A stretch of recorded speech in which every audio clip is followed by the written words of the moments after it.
How y'all doing? Welcome to Change is Good. My name is Brian. As you can see, we have another $500 box of half dollars to go through. We'll be looking for silver proofs, NIFCs, or coins not intended for circulation, foreign coins, mint errors, and varieties such as double dies and repunch mint marks. We're also going to be looking for anything to fill the slots in the albums over here. All right, box. Let's see what we got on top.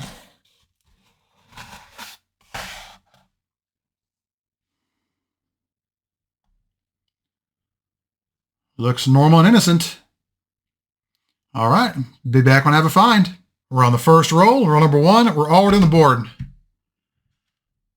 We have a 2002P NIFC, or a coin not intended for circulation, with a mintage of 3.1 million. While I have you, I think roll number 4 here has a proof on top. I didn't notice it earlier because of the glare, but we'll open that one live when we get to it. Roll number 3 will give us a pair of finds. We'll call them twins. They are 2005D NIFCs with a mintage of 3.5 million. All right, now let's do the proof roll. It looks like a proof to me.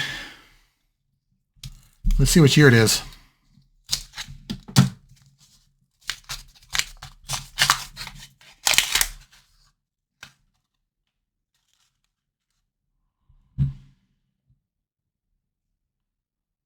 '73. Some standing on it, but that's okay. All right, let's keep going. We're now on to roll number 15. We have a double die. Let's check it out under the scope. Here we have the reverses of two different 1971 Philadelphias. The top example is a regular die. The bottom example is DDR number 1 on Variety Vista. You'll notice the bottom example has slightly thicker lettering, and if you look at the bottom stairs of the S's, they're wider and more rounded compared to being narrow and sharp on the top example.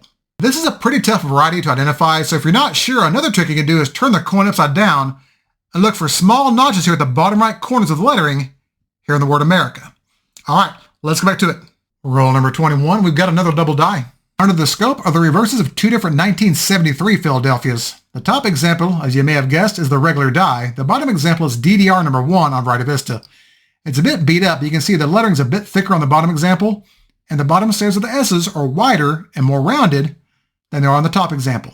And you can also look for notching at the bottom right corners of the lettering in the words states, of, and America, because regular dies will not have notches.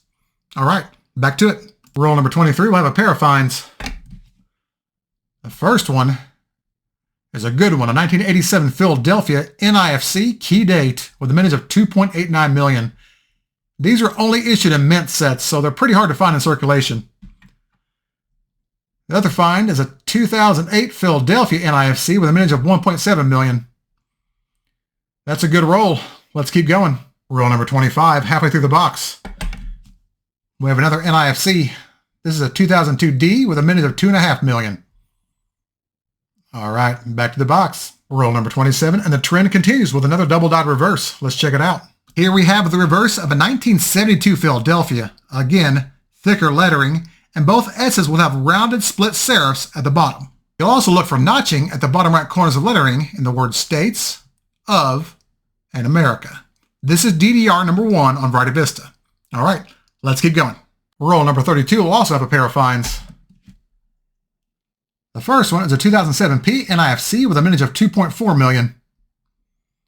The second find is a double die. Let's check it out under the scope. Here we have a 1976D Bicentennial. Even though it's damaged, you can see the top left serif of the 1 is wider and more square than normal.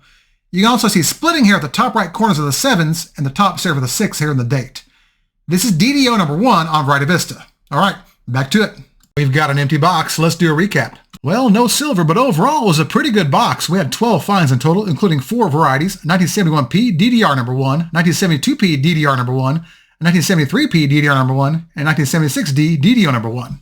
We also had 7 NIFCs, which included a 1987P key date. We also had a 1973S proof. Unfortunately, nothing new for the albums. We're now at 28 boxes hunted with 125 out of 297 slots filled. And as always, thank you all so much for watching. If you enjoyed this content or maybe learned something new, hit the thumbs up and subscribe.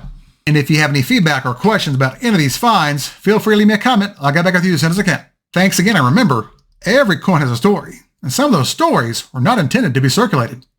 I'll see y'all next time.